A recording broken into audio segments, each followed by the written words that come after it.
എൻ്റെ പൊന്ന് ദൈവമേ, ഈ പെണ്ണിനെ കൊണ്ട് തോറ്റു. ഇൻസ്റ്റഗ്രാം തുറക്കാൻ പറ്റാത്ത അവസ്ഥ. ഇൻസ്റ്റഗ്രാം തുറന്നു കഴിഞ്ഞാൽ ഇവളുടെ ഈ കൂത്താട്ടവും കോപ്പുകളിയാണ് വരുന്നത്.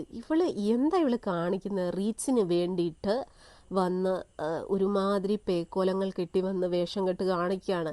ഇതിനെല്ലാം ഇവളെ സപ്പോർട്ട് ചെയ്ത് ഇവളെ ഈ ഒരു മേഖലയിലേക്ക് ഇറക്കി വിടുന്നത് ഇവളുടെ ഭർത്താവ് തന്നെയാണ്. ഇവളുടെ വീഡിയോസ് എടുത്തു കൊടുക്കുന്നതും ഇവളെ ഈ ഒരു മോഡേൺ ഡ്രസ്സിലൊക്കെ ഇവളെ ഇങ്ങനെ സോഷ്യൽ മീഡിയയുടെ മുന്നിലേക്ക് വരാൻ പ്രോത്സാഹിപ്പിക്കുന്നതും വേറെ ആരുമല്ല, ഇവളുടെ ഭർത്താവ് തന്നെയാണ്. അതായത് അവനൊരൊറ്റ ഉദ്ദേശമേ ഉള്ളൂ, ഭാര്യയെ കാണിച്ച് റീച്ച് ഉണ്ടാക്കുക, പൈസ ഉണ്ടാക്കുക. അത് മാത്രമാണ് അവൻ്റെ ഒരു ഒറ്റ ലക്ഷ്യം. നിങ്ങൾ തന്നെ ഒന്ന് ചിന്തിച്ച് നോക്കൂ. ഒരു യഥാർത്ഥ ഭർത്താവ് ഒരിക്കലും തൻ്റെ ഭാര്യയെ ഈ ഒരു രീതിയിൽ മറ്റുള്ളവർക്ക് മുന്നിൽ എന്താ പറയുക പ്രദർശിപ്പിക്കാൻ നിന്ന് കൊടുക്കത്തില്ല. പക്ഷെ ഇവനെ സംബന്ധിച്ചിടത്തോളം ഇവനൊരു നട്ടലുള്ള ഒരുത്തനല്ല. അങ്ങനെ അല്ലാത്തത് കൊണ്ടാണല്ലോ അവൻ സ്വന്തം ഭാര്യയെ വെച്ചിട്ട് ഇതുപോലെ റീച്ച് ഉണ്ടാക്കി പൈസ ഉണ്ടാക്കുന്നത്. എന്തായാലും കഷ്ടം തന്നെ. ഇവനെ പോലുള്ള കുറേ ഊളകളും അവൻ്റെയൊക്കെ താളത്തിന് തുള്ളാൻ നിൽക്കുന്ന കുറേ ഭാര്യമാരും കഷ്ടം.